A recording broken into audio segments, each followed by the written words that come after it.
Mentonné par les coachs Jacqueline Sylvie Bissa et Antoine Fomo, le rendez-vous de ce 27 novembre 2025, animé par le coach Gisèle Mambou, épouse So, cadre de sécurité sociale, fut ouvert. Au Cameroun, personne de nos ancêtres va debout et jaloux de la liberté. M'engage à parler de santé, de bonheur et de prospérité. Chaque personne à qui je parle. Réunis dans la salle de l'hôtel Les Députés de Yaoundé, ils ont été chaleureusement accueillis par le coach Jacqueline Sylvie Bissa, promotrice du restaurant Shekinah Nature. Nous nous retrouvons ici chaque jeudi, mais je vous assure, je ne sais pas si tout le monde a cette sensation-là, j'ai l'impression qu'il y a un truc qui me manque pour la semaine. Nous avons fait des associations, nous avons même fait des églises, mais ce n'est jamais la même chose. Quand on vient, apprêtons nos oreilles, apprêtons notre esprit, laissons les challenges à la maison et soyons vraiment attentifs à tout ce qui va se dérouler ici là. Je vous décrète une très belle soirée. Place aux exhortations.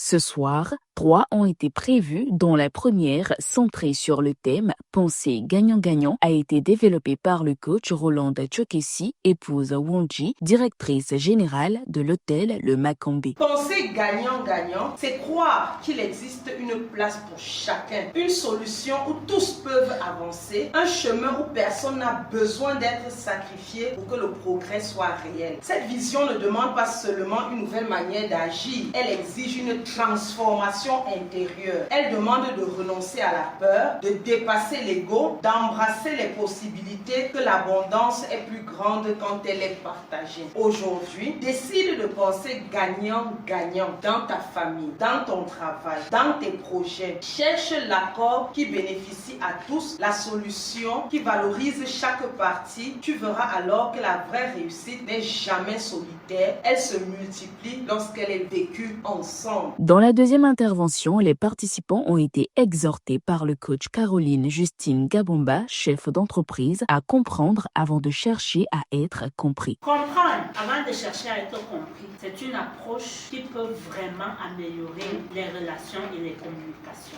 Prendre le temps d'écouter, de comprendre les besoins, les désirs et les perspectives des autres avant de partager les nôtres. Comprendre les autres évite les malentendus, les conflits et les querelles inutiles. Je vais vous raconter une petite anecdote. Lorsque j'étais en voyage d'énervement, et puis il y a eu un conflit entre mon mari et moi, ça portait pourtant sur un petit truc. J'ai appelé le père, puis il m'a dit, asseyez-vous et parlez. Et ça nous a pris 2 à 3 minutes, et ça a rendu tout le séjour agréable. Un petit conflit de rien du tout, que si on n'avait pas pris ce petit instant de s'écouter l'un et l'autre, peut-être ça allait gâcher nos vacances. Une pause Showtime s'est effectuée juste après. Au club des milliardaires, nos vies s'illuminent. Fiamment de nous élève, nos cœurs s'acheminent.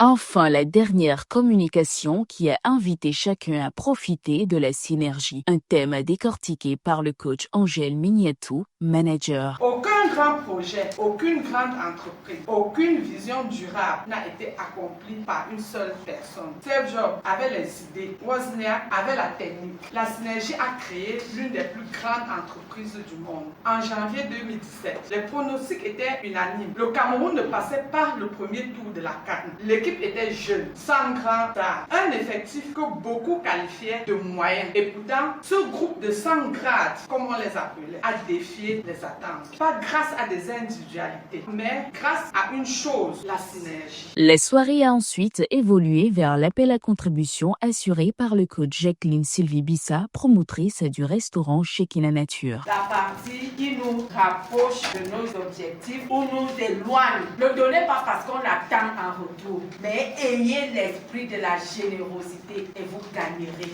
Place à l'exécution des paroles positives menées par le coach Josiane Ngongang, cadre d'administration. Je suis conscient de la présence intérieure en tant que mon abondance généreuse. Je suis conscient de l'activité consciente de cet esprit de procédé qui est à moi. Ainsi, ma conscience est remplie de lumière, de vérité. Fin de la soirée. Les participants ont regagné chacun son domicile avec le mental bien nourri. Le rendez-vous est donc pris pour le jeudi prochain, même heure, même lieu.